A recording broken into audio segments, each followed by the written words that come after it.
Morning.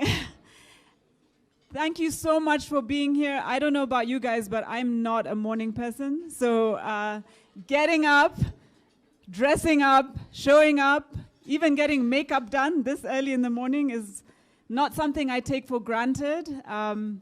So whether you're here with us in person or whether you're watching live, we appreciate you and we thank you for being here for what we believe is a really important conversation. My name is Wandia Gishuru, and as the co-founder and CEO of Shop Zetu, I have the honor of being your host this morning. For those of you who don't know, Shop Zetu is an online fashion marketplace that hosts over 140 fashion, beauty, and accessory brands, almost all of which are Kenyan-owned, and the majority of which are also made in Kenya. Our goal at Shop Zetu is to strengthen the fashion industry by making fashion and lifestyle brands of all price points widely accessible online. So we've built a one-stop shop online fashion destination, and we actually like to think that we are the future ASOS of Africa.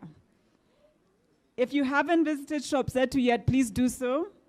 And if you have a fashion, beauty, or an accessory brand that you want to grow online, then please come list with us. So the key reason that we organized today's event is because, as some of you may know, for various reasons, the conversation around local fashion has recently picked up momentum. And a few weeks ago, I participated in a Twitter Space conversation hosted by Standard Media Group, and they shared the results of a survey that they'd carried out with hundreds of Kenyans, where only 5% said that they buy any local fashion. Mind you, these are digitally savvy, social media active, exposed Kenyans, and yet only 5% had ever purchased anything that had been made in Kenya that they wear. I think we need to let that sink in for a second. A country of over 50 million people who get up and get dressed every single day, and yet we're not dressing ourselves. So these are the kind of things that keep me up at night. And when I think about it, I ask myself two questions. Why? Why aren't Kenyans wearing Kenyan? And I think the second question, which is more important, is what are we going to do about it? And that's what today's conversation is about. We're here because we all need to do something about building the Kenyan fashion industry. And by fashion industry, I literally mean everyone and everything involved in the design, production, retail, and consumption of clothing and accessories, including shoes and bags and everything that we wear. In Kenya, the fashion industry as a whole was estimated to be worth over 65 billion shillings in 2021. And that number is growing every year. So in a few years, it's going to be worth 100 billion shillings. And yet local fashion is only taking up but a tiny fraction of that amount. And this is something we believe has to change, and has to change quickly. But before I go any further, allow me to take a little step back. As some of you might know, my journey with fashion didn't start with Shop Zetu. Just over 11 years ago, my friend Anne-Marie Burugu and I started a ladies' clothing brand called Vivo. Neither of us had any experience in retail or in fashion, and initially all we did was buy and sell things that we were importing from Asia. There's nothing wrong with that. But we quickly began to realize that the products we were bringing didn't really work for a large segment of our market. The size range wasn't wide enough. The colors and print options were limited. The styles themselves didn't always resonate. And even the ones that did were widely available elsewhere. Many other people were bringing in the exact same thing. So there was nothing unique about what we were offering. So by 2013, thanks to the encouragement of my friend Sally Carago, who's not here, but I think one of her team is, we took the leap and we started to design and make our products here in Kenya. At first, we didn't tell anybody what we were doing. We just made the products and we put them in the stores right next to the ones that were imported. And guess what? No one could really tell the difference, at least when it came to price or to quality. But what we did start to see is that people loved the styles and the fit. We started to hear comments like, finally, I found pieces that feel like they were made for me. Which in hindsight makes absolute sense. Why wouldn't clothing that's designed by us, for us, resonate better? Clothing is so much more than simply what we wear. It is also deeply connected to our identity and how we feel. Fast forward to 9 years later, and our 3 fashion brands, Vivo, Safari, and Zoya, are 100% made in Kenya. We currently have 19 stores across Kenya and 1 in Rwanda. And the Vivo Fashion Group, yes, we are now a group of companies, which collectively employs nearly 300 people. And on average, since 2011, we have grown our revenues between 30 to 40% every year. Can you guys hear me?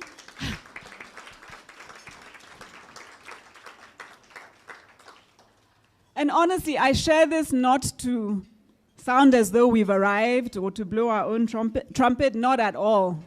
There is so much we still struggle with, and there's so much more we plan to do. But I share it because whatever milestones Vivo has reached is evidence that local fashion is serious business. It is a real thing and it can work. If nothing else, it is proof that Kenyans are absolutely ready to buy made in Kenya. And Vivo is just one tiny ship in this massive ocean of opportunity. Collectively, we all need to lift this tide so that all ships can be raised. Local fashion has the potential not just to transform individual lives, but it can change a whole country. And we must see it for what it is, a way not only to celebrate our identity and express ourselves, but also a way to create jobs, to stimulate our economy, and to generate income for hundreds of thousands, if not millions of Kenyans. And let me tell you, Kenyans are ready to work. Every time we advertise for a single production job at Vivo, the next day we will have 100 people lining up, applying for that job. There's no shortage of people ready to be part of this industry. And from our experience, a brand that will produce locally will create 5 times as many direct jobs as a brand that imports their products. And that, thank you. And that doesn't include all the other businesses and entrepreneurs that will also get to work with the local brands, the stylists, the photographers, the models, the makeup artists, the content creators. When you make locally, the content you see on Shop Zetu is all proudly made in Kenya.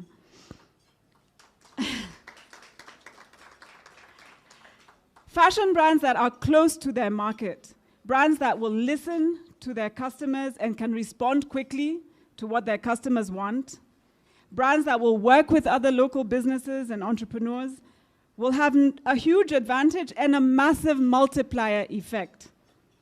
And we will be far more sustainable and much kinder to this planet when we buy local, because so much less of what we produce will need to be disposed of or will go to waste. So our thriving fashion industry will actually benefit all of us, whether you're a policymaker, whether you're from the media, whether you're a fashion designer or a retailer. a content creator or an influencer, a lecturer or a student, a business who has offerings tailored to the retail and fashion industry, those of you who lend money, those who supply machinery, tech and logistics companies, or even the tax collector. I don't know if we have any in the room, but we all have something to contribute. We all have something to gain. I've had the fortune to travel to many textile hubs around the world: China, India, Egypt, Thailand, Dubai, South Africa, Korea, Mauritius, Ethiopia. And trust me when I tell you that as a country, as a region, as a continent, that we have everything we need to grow this industry exponentially. We have the entrepreneurs, the designers, the creatives, the producers, those who market, the retail infrastructure, Retrack is in the room, the logistics and the tech, and we have the 50 million consumers who get up and get dressed every day. There is no reason why half of the retail outlets we see in our malls are not carrying local brands. Today is about finding solutions. We may be starting from a low base, but the industry is gaining momentum. We see it every day. We just need to turbocharge it. Today is not about whether mitumba should continue to exist or not. That's an important conversation, but I don't think it's one for today, maybe another day, another forum. Today is about how can we make local fashion so attractive that anyone who can afford it will choose to buy it. There is potential in this industry beyond our wildest dreams. We just need to own it, and we need to stop holding ourselves back. I believe there are 3 tangible things that we can do and we must do that are achievable if we work together. One is we need to make local brands more visible and more accessible. How can people buy something if they don't know what's out there and if they don't know where to find it? Secondly, we need to improve the quality and reduce the costs of making local. And I know that may sound contradictory, but I'll explain a little bit more about what I mean.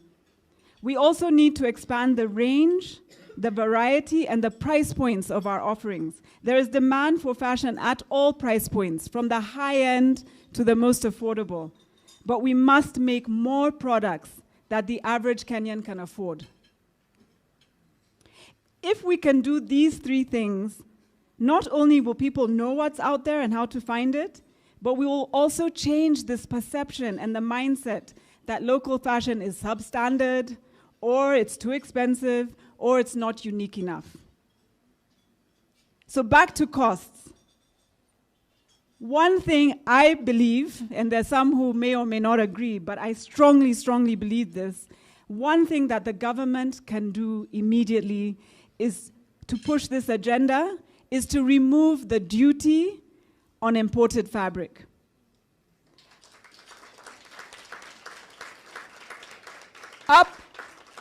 Up to 70% of the cost of making any piece of clothing is the fabric. And as we wait for our local textile mills to expand and improve their offering, which we will support and continue to do so, we need to stop starving this industry of the raw materials that we need to make our products. That one change alone would allow fashion brands and designers to reduce our costs, therefore reduce our prices, and it will widen the offerings that we make significantly. When people complain that local fashion isn't unique enough, let us be very clear. It's because we are all sourcing from the same limited fabric options available on River Road, in Nairobi Textiles, in Eastleigh, and even in Maziwa. And let me tell you, COVID made us discover all those places. Huh? If you've seen me climbing up heaps of rolls of fabric in Maziwa, you understand why we're there. But on a serious note, it doesn't matter how exciting your designs are, if we are all using the exact same fabrics, it is very hard to make anything that unique. We desperately need to have access to a wider range for us to produce options for this massive market that we want to serve. And I hope it's something Linda will talk about when she talks about Rwanda. Speaking of Linda, we've got a few amazing speakers lined up this morning. First, you're going to hear from Anne Mutahi, who has spent the last 5 years as the SME advisor to the president and to the government. We're thrilled, Anne, to have you.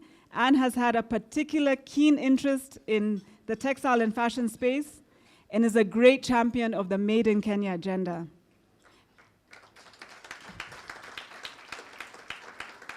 You'll then hear from Linda, who's flown in all the way from Kigali to be with us. Linda's from Collective Rwanda and from Haut Basso.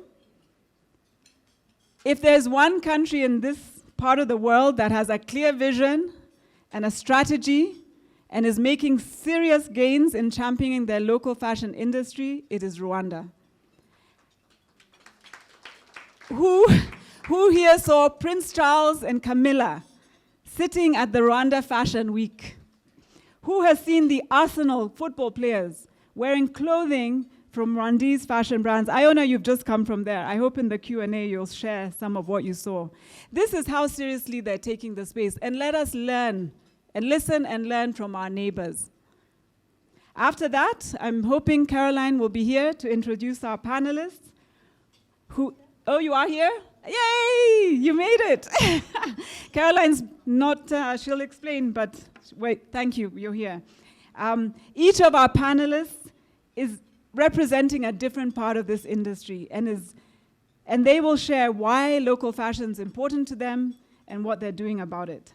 And then we'll open it up for questions, comments, and reactions. So please have your questions ready. Everyone's views are welcome. Every opinion is valid. Those of you in the room have some nice Zetu pens and books, so you have somewhere to write down your thoughts as you're listening. And if you're live, then please comment on whatever platform you're watching from, and we'll hopefully be able to include some of that in the Q&A. #WeWearKenyan.